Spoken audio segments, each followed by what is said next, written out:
शहादा शहरातील वारंवार वीज खंडित होण्याच्या समस्येवर समन्वय समितीचा पुढाकार. वीज ग्राहकांनी आपल्या भागातील तक्रारी 10 ऑगस्टपर्यंत समितीकडे नोंदवाव्यात, महावितरण अधिकाऱ्यांसमोर मांडणार. शहादा शहरातील विविध भागात गेल्या 2 महिन्यांपासून वारंवार वीज पुरवठा खंडित होत असल्याने नागरिकांमध्ये तीव्र नाराजी निर्माण झाली आहे. 132 केव्ही केंद्र तसेच शहरातील विविध भागातील विद्युत रोहित्रांमधून दिवसा आणि रात्रीच्या वेळी वारंवार वीज पुरवठा खंडित होत असल्याने वीज ग्राहकांना मोठ्या समस्यांना सामोरं जावं लागत आहे. नागरिकांच्या या समस्येची दखल घेत सामाजिक कार्यकर्ते डॉक्टर कांतीलाल टाटिया यांच्या मार्गदर्शनाखाली शहरातील सामाजिक कार्यकर्त्यांची समन्वय समिती स्थापन करण्यात आली आहे. समितीच्या पदाधिकाऱ्यांनी महावितरणचे कार्यकारी अभियंता, उपकार्यकारी अभियंता व सहाय्यक अभियंता यांची भेट घेऊन शहरातील विविध रोहित्रांवरून वारंवार वीज पुरवठा खंडित होत असल्याच्या समस्येबाबत सविस्तर चर्चा केली. या बैठकीत शहरातील वीज पुरवठ्याशी संबंधित विविध समस्या समोर आल्या. नागरिकांच्या तक्रारी एकत्र करून त्या महावितरणच्या अधिकाऱ्यांसमोर प्रभावीपणे मांडण्याचा निर्णय समन्वय समितीने घेतला आहे. 10 ऑगस्टपर्यंत तक्रारी नोंदवण्याचे आवाहन.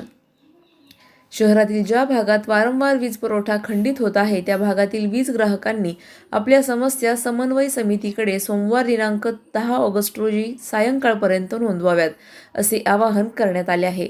वीज ग्राहकांनी आपल्या भागातील तक्रारी डॉक्टर कांतीलाल टाटिया, दैनिक दिव्य मराठीचे तालुका प्रतिनिधी व सेवानिवृत्त प्राचार्य संजय राजपूत सर तसेच शहादा तालुका प्रवासी महासंघाचे अध्यक्ष ईश्वर पाटील यांच्याशी भ्रमणध्वनीद्वारे संपर्क साधून किंवा समितीच्या व्हॉट्सॲप ग्रुपवर पाठवाव्यात. प्राप्त झालेल्या सर्व तक्रारींची एकत्रित माहिती तयार करून पुढील दिवशी महावितरणच्या अधिकाऱ्यांसोबत होणाऱ्या बैठकीत मांडण्यात येणार असून नागरिकांच्या समस्या तातडीने सोडवण्यासाठी पाठपुरावा केला जाणार आहे.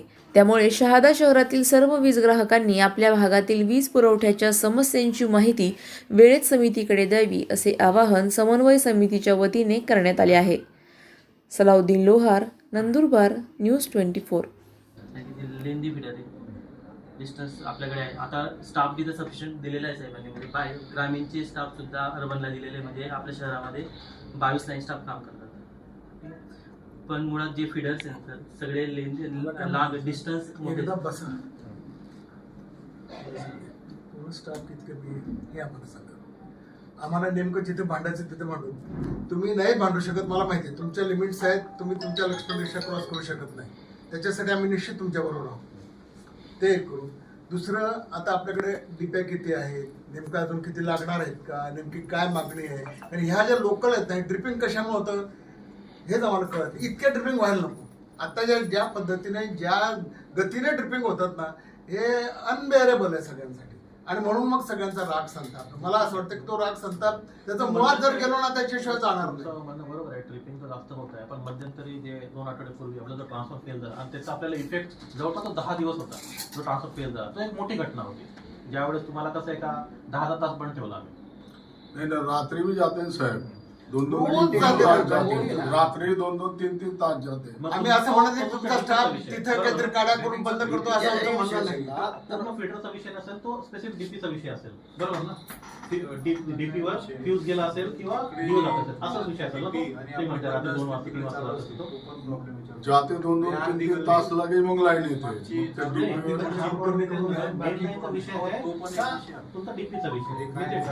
डीपीचा विषय समजा साहेब की समजा आता एक परिसर आहे, 5 कॉलन्या किंवा 5 वसाहती, समजा तो ट्रान्सफॉर्मर असेल, तो तिथं म्हणजे समजा 65 आहे समजा ट्रान्सफॉर्मर, आणि तिथे 100च्या आवश्यक आहे, 150च्या आवश्यक आहे, ती कॅपॅसिटी जास्त आहे, म्हणून तो बी प्रॉब्लेम येत असेल.